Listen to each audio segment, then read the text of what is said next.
Well, hello, hello. Welcome to the Coaching Business Spotlight Show. I'm your host, Knecht.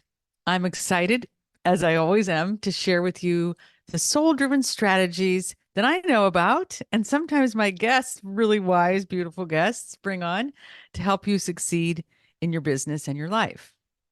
Well, today we're going to look at a topic that was brought to my attention when I was asked to write a blog for the Coactive Training Institute.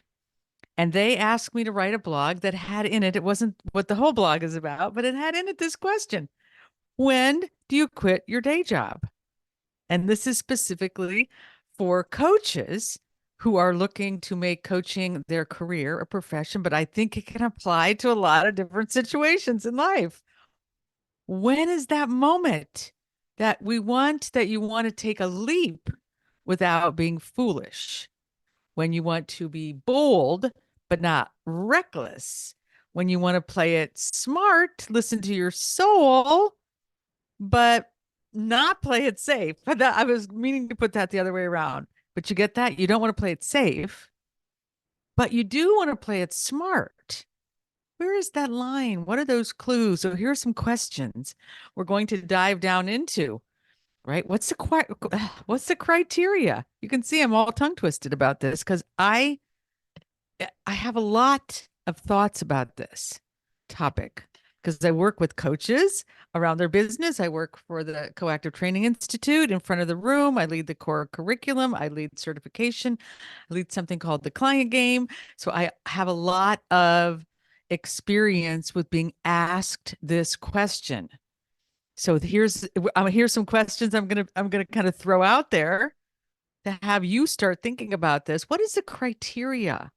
And like, what's the chicken and egg thing when it comes to starting your own business or starting out on a new career? Should you get certified first? Should you get your training first and then think about the business? Or would it be better to start the business first and then get your training? And speaking of that, what kind of training do you actually need? Profession of coaching, and what else should you consider? And I'm going to kick us off here with a little bit. I'm going to begin. I'm going to put you into a scene that happened to me as I was talking to my mentor coach many, many years ago. This is what I said to her. I said, my job is soul sucking. And at times I feel like I'm dead. I remember those dramatic words coming out of my mouth. I remember exactly where I was sitting in my house, and I had this thought that my mentor coach was going to say, "Kat, well, we can't have that. Well, that's terrible. Well, you should be fulfilled. You should. So let's quit your job tomorrow. Come on, woman. You want to be alive." I mean, I was kind of expecting that that's where the coaching session was going to lead to, but that is not where it went. And she was a mentor coach, so it was some coaching, but there was also mentoring where she was really having me take a look at what I wanted, which coaches do, like my dream. I was in certification at the time, and I just knew that having a coaching business was what I wanted. It was the career I was committed to it. And the work I was doing at the time, executive team for the Postal Service, United States Postal Service, I did not want to do that forever. I knew that. These things were really, really clear to me. But my coach caught that urgency that I had about how quickly I needed to do this. And she helped me think through, okay, what are some other ways of looking at this in coaching? In coactive coaching, we call this, balance coaching around perspective. So I got some new perspectives around it. And then I was able to really look at, well, if I step back from the urgency, what makes sense for me to be able to leave this job as soon as possible, right? As soon as possible. This wasn't like I'm going to hang around for years and years. Again, like play it safe, get all my ducks in a row, every single thing in order. This was more like, okay, what are some strategies that are going to work so that I can do this as quickly as possible and still, but mindfully. I think that's the word that I'm really searching for here. Mindfully and thoughtfully. So listening to my heart and soul, but also taking some practical things into consideration. Now, I'm going to bring another quote forward here because today the guest is one that's living in my mind. I don't have a guest on today's show. This is going to be straight from me, and but I'm going to bring some other people in. And the first one I'm going to bring in is Ann Farrell. She is a brilliant coach, and I had her. She was one of my very first podcast episodes. I recommend you go search that one out and listen to it because Ann had some words of wisdom, and she had one in particular. What I love about having a podcast is that I get to talk to people who are smarter than I am. They know more than I do, or at least they know different things. And so I get nuggets of gold as well as be able to bring those to you. And I asked her this question that I ask a lot of coaches that I have on this show. Like, what do you believe coaches really need to know in order to succeed with coaching as their career? And these are not her exact words, so do not quote me on this when you go back and listen to it. But she said something like, I think they need to begin with a different thought than many coaches currently have. So instead of first thinking about training, thinking, I didn't say doing, but thinking about the training as a coach and even thinking about the wonderful experience of being a coach, because it is a wonderful experience that we get to help people in the most intimate, heartfelt, yet empowering. So many words I could use to help people. It's just a great way. Instead of first thinking that, although that's in the mix, but first put in front of that, what is thinking of coaching as a profession that requires training? It's a profession that requires training, not training that requires for you to do something with it. If you think it's a profession and it needs training just like any other profession, right? And it's a career path. That's how I have always looked at this, that this is my career path. That's what I was choosing way back when. I'm starting a new career, and so therefore I'm going to need to get trained, and I'm going to need to have decide how I'm going to make money. So here's an example. I'm going to say, so imagine you choose your career path as another profession, say a doctor. Let's say a doctor, you could be a lawyer, you could be a teacher, right? These are just some professions that come to my mind. First, you need to decide this is the profession. I want to be a doctor because I like to help people and I love science and I love the body, doing whatever with the body. And there's so many things you might think if you wanted to be a doctor. I want to be a teacher because I really want to transform young minds, or I want to be a teacher because I really want to work in academia. I want to have those higher thoughts that I'm teaching and writing papers on. Is this starting to make sense? I'm going to be a doctor and I actually want to be a pediatrician because I love little kids. And there might be a personal experience you had as a child where you had an illness or one of your siblings did. And so that's often why we choose our professions.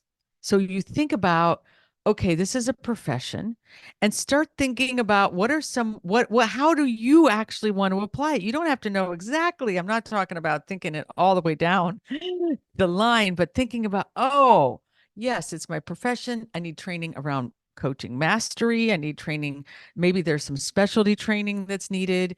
And then you need to choose, am I going to be an entrepreneur?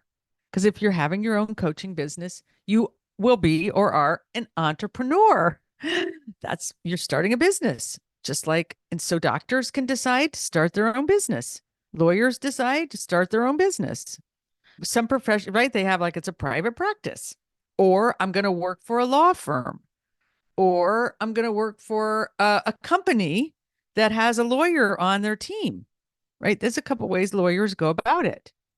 And again, I'm sure that most people don't think it all the way through, but you start thinking about that. I'm wondering how I want this career path to go. What is it that I'm attracted to? Do you see the difference when you put the profession first? I'm getting to I just want you to know, I'm going to get to the when do I quit my day job. If you've started to think you're going down this whole other path, but I'm not because this is what you start thinking. This is the first thing before you even think about when am I going to quit my day job? You think about, is this a career path I'm really committed to? Then I need some training on it. And I'm going to need to choose between being an entrepreneur. Maybe I'm going to choose to be an executive coach and work for an organization. Are there other ways I can work for other organizations doing coaching? Start thinking about that piece. And then you want to look into where do you want to get trained? What kind, exactly how well trained do you want to be? Do you want the best kind of training so you can do anything you want, which is what I recommend? then then you look at that question, when do I quit my job? Because most people, like, they're in a job, most people, not everybody, some people have jobs they like a lot. Actually, I work with people, you might like your job, then you might have a different thought about, well, how do I make this job work and bring in coaching? What would that look like? But if you're one of those people who wants to quit your job, now, this is also applicable to those of you who found yourself or find yourself unexpectedly unemployed. Maybe you got laid off or there's been an illness or something to that effect. You still need to make these choices. You still need to be on a professional career path. Coaching isn't going to save you any more than any other career path will. It takes all the same steps. And you need to ask that question, how am I going to make money at this? How much money do I need to make? When do I need to make that money? Here's what and you might need to get some help with that, right? Maybe you need some coaching. We coaches need coaches. And there are lots of ways to get that help and support. This is what everybody, when they're thinking about a career path, get some help. Brainstorm with your family and friends. Think about, how do you want this to play out? I'm going to take a breath because I'm feeling how ramped up I get.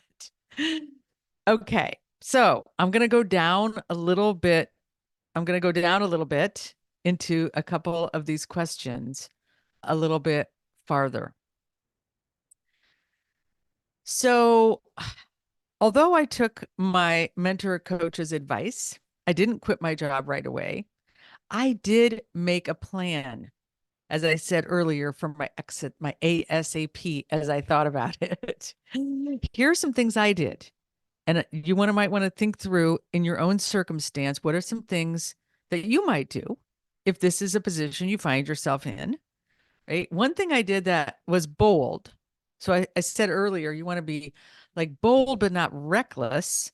I sold my house at the time. I had a nice house. I had a nice mortgage on that nice house. I decided to sell that house. Actually bought a beautiful apartment house. It was a house, not a building, a house that had been made into several apartments. One of them was a gorgeous one that my family and I moved into. It cut my expenses in half. So that was one thing I did so that I could pursue my dream of having a coaching business. I pulled some money out of my savings to invest in the business so that I could afford the training that I wanted to get, because it was pricey and good training is, right? Again, if you're going to be a lawyer or any kind of profession, you think about what's the training that you want and how are you going to pay for it. Also, I knew I was going to need support to build a business because I had been a part of my first husband's career. He's still a fruit grower, and it took him years. I know this because I personally suffered through some of those years where our income was very low as he started his own business. And I had also dabbled and I'd started another business years before that had failed because I didn't do this very thing. I didn't think it through about the money piece. So you might want to be thinking through some things that are going to make it easier. I cut my expenses a lot. I knew I was going to have to make some sacrifices. So one of the things when we're going for a dream, which I talked about on my last podcast, you're going to have to make sacrifices. I knew I was going to cut down on spending on my clothes, something I love, and maybe going out to dinner. I also, this one was big when I thought about it today, thinking about this podcast. I asked my family to also make some sacrifices with me. We had to do less fancy dancy vacations and my two teenage kids they were thinking about college. And now I needed to consider if I wasn't going to have my wonderful, full-time government job, it might impact that. So the whole family had to get on board with making some sacrifices. That was challenging, but I also felt at the time that I was showing my children how to go after a dream, that I was giving them an example of one way to do that. That it would take making some changes, it might take making some temporary sacrifices in order to have something that I felt, and it has come to be true, was going to pay off in the long run. Because now it's been a couple of decades and I've been able to make it in this business. It took time. I'm going to go into the timing of that in a minute. But I got to the point where I replaced my government salary. And now I'm happy to say, and this happened many times over my career. And a while ago, I got much more. I made much more money than I was making at the Postal Service. A very different lifestyle, the things that I had to consider, all kinds of other things. But the actual coaching business, I was able to make it really work for me. And it still is. And I have the intention of this working out for me for a long time, you know? What do they say? Knock on wood, God willing, and the creek don't rise. So this is one thing to think about. When do you want to quit your job? Here's another thing that I did. I got a part-time, I'm going to call it a job. I really think of it as a gig. I got some part-time work. I worked, one of my favorite things that I did was I worked as an assistant for a coach who was far ahead of me on the path of coaching. And because I love being an entrepreneur. So I could bring all of my entrepreneurial coaching to this person, and I could also learn and bring my skills and my talent and do some consulting. So I started working with coaches kind of in that capacity and made some money and loved it and decided, oh, this is what I always want to do. So I got some extra training. I went through the Coactive Training Leadership Program. I got hired by the Coactive Training Institute to teach entrepreneurs how to build a business. I was just so great. And I paid for business training myself. So with all of that in place, I was able to quit my job about a year and a half into my journey. And as I said, when I quit my job, it wasn't like I replaced my old income. I had to build my business up over time. I'm going to say it took 2 years to really have that solid foundation and some of that training I just talked about. And I became a certified coach. I got some business training. I got some branding, had some branding. All those pieces, I put them in place, and it just grew incrementally. Why I call my book and why I evolve your coaching business, and that's the course that I offer for coaches, is because it's an evolutionary process. So I can't tell you what those markers are. You need to look for yourself about here are the questions that I ask. Okay, what do you do first? Do you get certified first? Do you start your business first? What are those elements? I'm going to say it is an individual journey. One of the things that's so great about coaching and what I bring into the work that I do is I take a look at every single person. What is their circumstance? Where are they on that journey? And then you make a plan for yourself. I think you definitely want to have that training in the mix early on, because here's why. At least this is all just my perspective, is because you want to start your training so you can build confidence in yourself as a coach. Find out, do you really want to do this thing? And you start getting clients, because that there's a difference between I think of this as an internship. It's a different way of doing an internship than some other professions do. But when you begin coach training, you begin enrolling clients sometimes at a lower rate because your experience is so low. Let's say not all coaches do. That's a topic for a whole other show. But part of why you want to start your coach training is to get you in the mix, to get you connected to other coaches, and you also will start working with clients.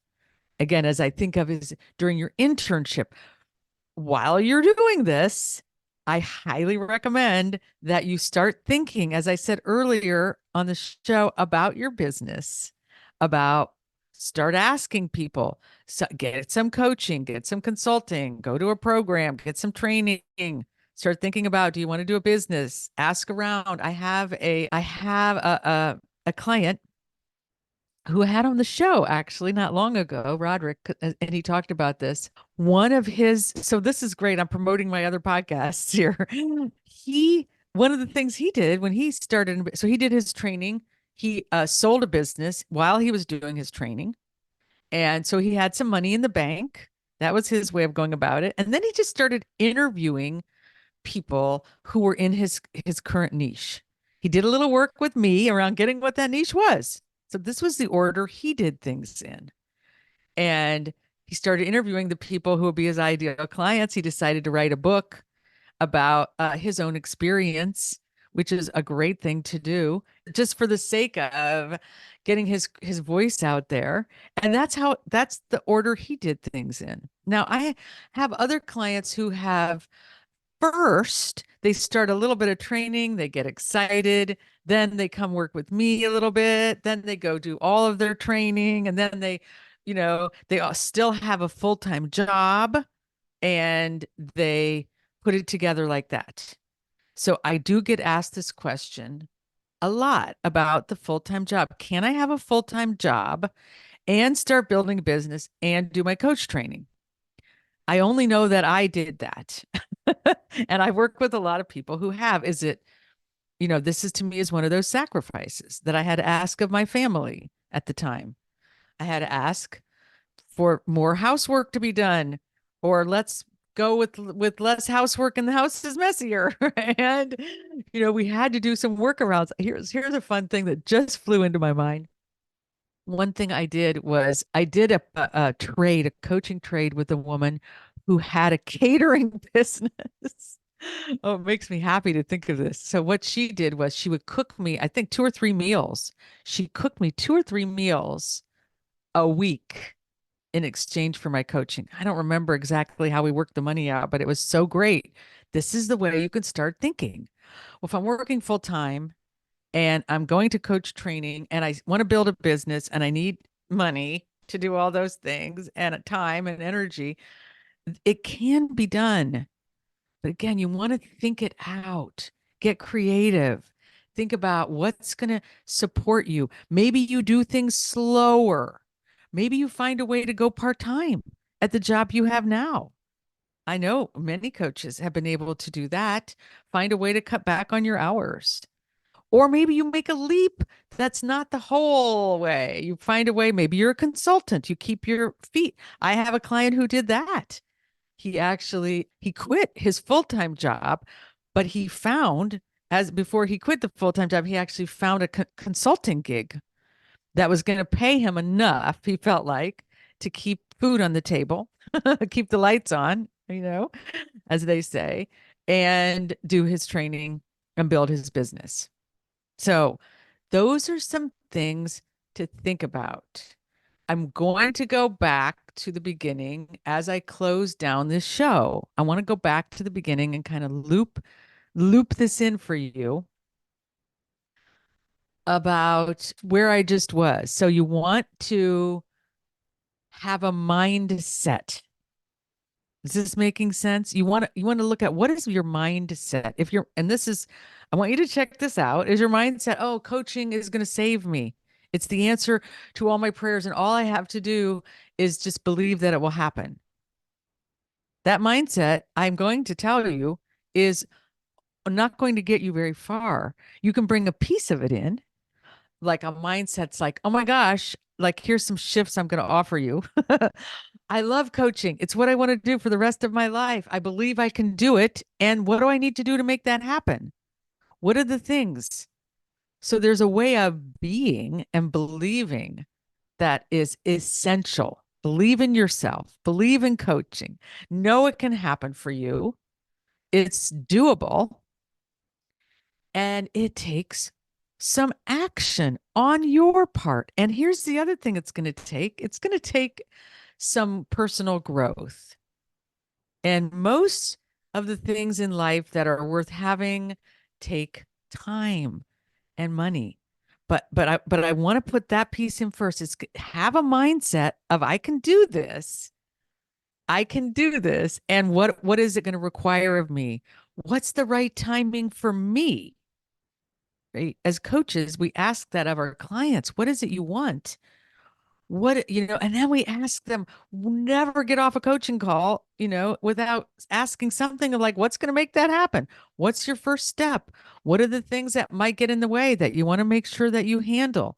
What are some strengths that you personally have that you want to utilize? What are resources? This is one of my favorite questions to ask. Like, what are some resources that will make it easier for you? So get creative, get curious with yourself, hold it lightly. It's a cool as beans thing to do, to have a coaching business, to have a coaching career. Maybe it's a business. Like I said, there's so many ways to make a career, make a living as a coach, especially these days. It's become so much more well known. There are companies out there that hire coaches to work for them in so many different ways. Just look into it, do some research, take your time while you keep moving with your training, with your love of coaching, with connecting with other coaches. This is why, and I'm going to give a little plug here. I have a community of coaches, Soul Driven Success coaching community. And I encourage you to join that if you haven't already. It's really, really simple and it's free. And you can immediately connect with me, my husband Curtis, and a whole bunch of dedicated, passionate coaches who are making this dream come true one step at a time. I'm going to leave you with that. All right. Thanks for joining me today. And I feel like I want a little sign off today from this part of the show. Like, go out and, take this, like, take the, what did I say earlier? Go out and be bold and play it smart. How about that for an ending? Alrighty.